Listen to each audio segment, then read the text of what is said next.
나는 매달 연금만 나오면 괜찮을 줄 알았어. 근데 막상 퇴직하고 나니 생각보다 너무 외롭고 너무 막막하더라고. 이 말은 실제로 58세에 정년퇴직한 한 소방관 분이 털어놓은 이야기입니다. 평생을 국민의 안전을 위해 희생한 분입니다. 위험한 현장을 수없이 누볐고 누구보다 뜨거운 사명감으로 일했죠. 그만큼 은퇴 후에는 국가가 챙겨주리라는 믿음이 있었습니다. 하지만 그 믿음만으로는 노후라는 긴 인생 이막을 감당하기엔 너무나 부족했습니다. 우린 종종 공무원이면 연금이 있으니까 괜찮겠지, 안정된 직장 다녔으니 노후 걱정 없을 거야 라고 생각합니다. 하지만 그건 숫자만 보고 말하는 착각일 수 있습니다. 인생은 단순한 수치가 아니라 감정과 건강, 관계, 그리고 돈이 복합적으로 얽힌 현실이니까요. 이 글에서는 실제 은퇴자들의 세 가지 생생한 사례를 통해 연금만 믿고 은퇴 준비를 소홀히 했을 때 어떤 일이 벌어지는지를 이야기하려고 합니다. 그리고 우리가 지금 무엇을 준비해야 하는지도 함께 생각해보면 좋겠습니다. 사례 1.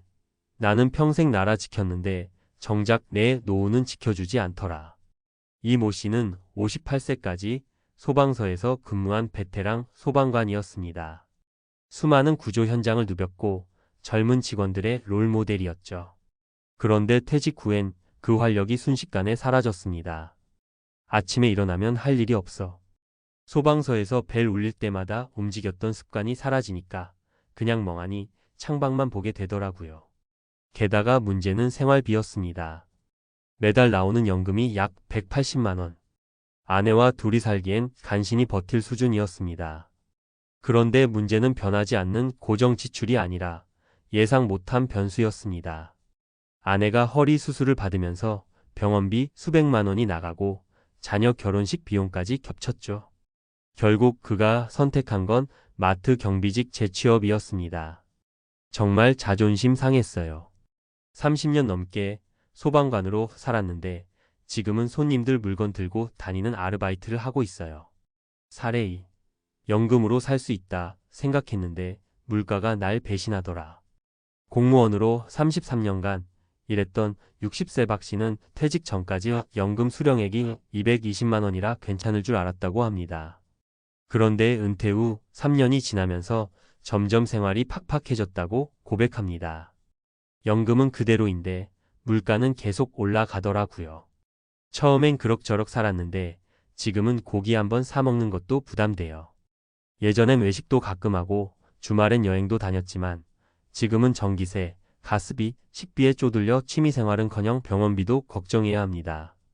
특히 노후엔 건강 관련 지출이 급격히 늘어나는 시기인데 고정 수입이 늘지 않으니 생활의 질은 점점 낮아질 수밖에 없죠.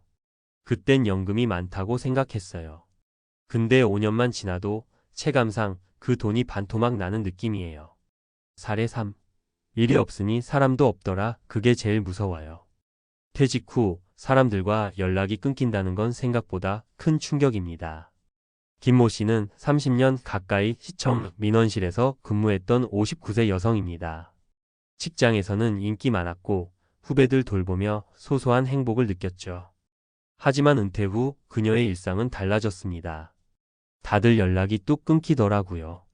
퇴직하고 나니까 예전 직장 동료들도 바빠서 잘 안 만나고 하루 종일 말 한마디 안 하는 날도 있어요. 혼자 있는 시간이 길어지니 우울감이 찾아왔고 결국 병원에서 경도 우울 진단을 받았습니다. 연금은 있었지만 마음을 지켜줄 무언가가 없었습니다. 돈도 중요하지만 사람이 제일 중요하다는 걸 이제야 알았어요. 내가 너무 일만 했더라고요. 그렇다면 우리는 지금 무엇을 준비해야 할까? 이 세 가지 사례에서 공통적으로 드러나는 문제는 다음과 같습니다. 연금은 기본, 변수를 감당할 다른 수입원이 필요하다. 노후 물가 상승과 건강 문제는 무조건 온다. 대비해야 한다. 일과 관계가 사라진 삶은 돈보다 더 깊은 허탈감을 준다. 그러니 지금 우리는 이렇게 준비해야 합니다. 소소한 부업이라도 시작해 보세요. 글쓰기, 유튜브, 중고거래, 재택 업무 등 가벼운 수입 활동이 은퇴 후 큰 힘이 됩니다. 인간관계를 정리하되 새로운 관계도 만들어야 합니다. 독서 모임, 자원봉사, 동호회 등 일이 아닌 관계를 미리 만들어 두세요. 건강관리는 최고의 재테크입니다. 꾸준한 운동, 정기검진, 식단 관리가 연금보다 중요한 자산입니다. 아프면 돈도 사람도 다 소용없어요. 은퇴 후 10년 시뮬레이션을 해보세요. 매달 얼마가 들어오고 얼마가 나갈지, 예상되는 병원비, 자녀 지원비까지 적어보고 거기서 부족한 금액을 채울 방법을 고민해보는 거죠. 마무리하며 한 소방관의 말이 마음에 남습니다. 연금만 믿었어요. 근데 인생은 연금만으로 안 되더라고요. 나를 지켜줄 건 결국 내가 준비한 것이더라고요. 지금 우리가 해야 할 건 단 하나입니다. 막연한 믿음이 아니라 현실적인 준비입니다. 지금부터라도 작게라도 시작하세요. 그 작은 준비가 10년 후 당신의 은퇴를 구해줄지도 모릅니다. 전문가 칼럼 58세 소방관의 눈물 연금만으로는 안 되는 진짜 이유. 많은 공무원들이 30년 이상 헌신적으로 일하고 퇴직한 뒤 매달 나오는 연금에 기대어 노후를 계획합니다. 특히 안정적인 직장과 국가 보장이 있는 소방관, 경찰, 교사, 군인 등은 더욱 그러한 경향이 강하죠.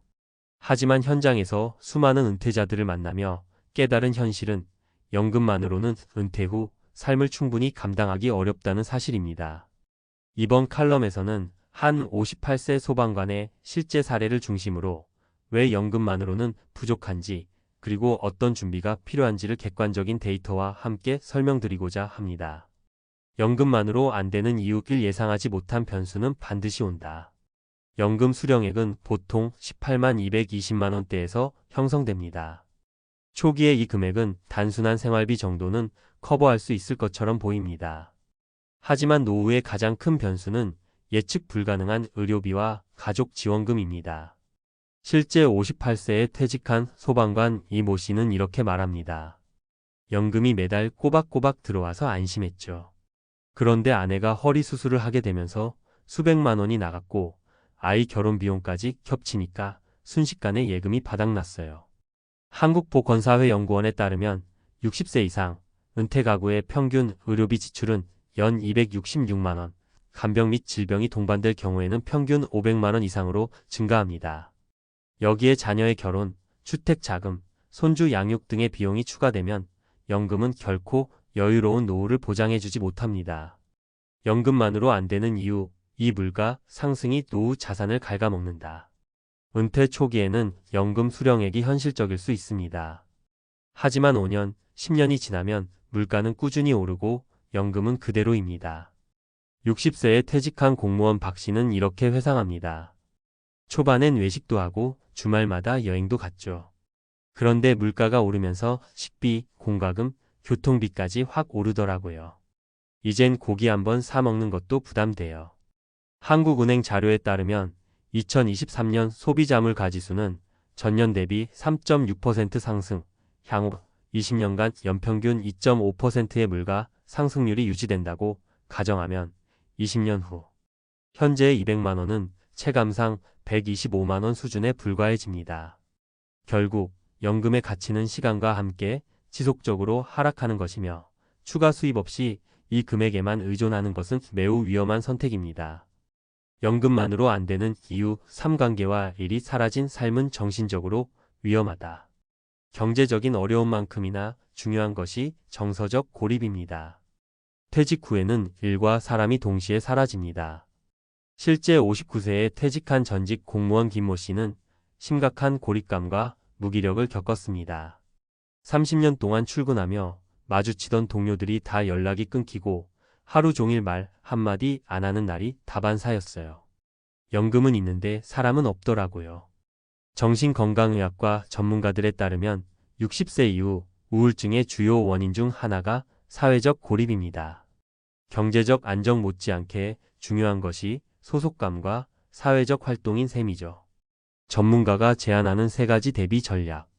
연금만으로는 부족한 노후, 그렇다면 어떤 준비가 필요할까요? 은퇴 설계 전문가로서 다음의 3가지를 강력히 권장합니다. 1. 연금 외 소득 파이프라인 구축. 퇴직 후에도 소규모 수입 활동은 반드시 필요합니다. 이는 단순한 경제적 문제 해결을 넘어 삶의 목적과 리듬을 유지해주는 역할도 합니다. 예 글쓰기, 온라인 중고거래, 유튜브 운영, 재택 번역, 시니어, 재교육 통한 자격증 활용 가정관리사, 실버 케어 등 평균 월 3,050만 원의 추가 수입으로 의료비와 변수에 대비 가능. 이 고정 지출 줄이기 유동성 자산 확보. 은퇴 후에는 수입보다 지출 관리가 더 중요합니다. 고정비 주거비, 차량 유지비 등을 최대한 줄이고 비상금으로 쓸 수 있는 유동자산, 최소 2년치 생활비 확보를 추천합니다. 차량을 소형차 또는 무차량으로 전환. 거주 공간 다운사이징. 보험 상품 재점검, 불필요한 상품 정리. 삶관계의 다변화와 사회적 역할 만들기. 은퇴 후의 인간관계는 의식적으로 재설계해야 합니다. 직장 중심의 관계는 사라지기 때문에 은퇴 전부터 새로운 관계를 만들어 두는 것이 중요합니다. 지역 커뮤니티, 자원봉사, 종교단체, 문화센터, 동호회 활동 적극 참여. 사회적 역할을 부여받을 수 있는 소소한 일 또는 교육활동 참여. 온라인 커뮤니티 실버 창업 그룹 등 통한 연결도 유용. 마무리하며 58세 소방관의 사례는 단지 한 사람의 이야기가 아닙니다. 대한민국 수많은 은퇴 공무원들이 겪고 있는 현실이자 예고된 미래입니다. 연금은 든든한 기반일 수는 있지만 절대적인 해답이 아닙니다. 오히려 연금이라는 기본 틀 위에 어떤 준비를 더했느냐에 따라 은퇴 후 삶의 질이 결정됩니다. 지금 당신은 몇 살이든 아직 늦지 않았습니다. 노후는 막연한 희망이 아니라 구체적인 전략으로 준비되어야 합니다. 작은 변화부터 시작하세요. 그 한 걸음이 당신의 인생 이막을 지켜줄 가장 강력한 방패가 될 것입니다.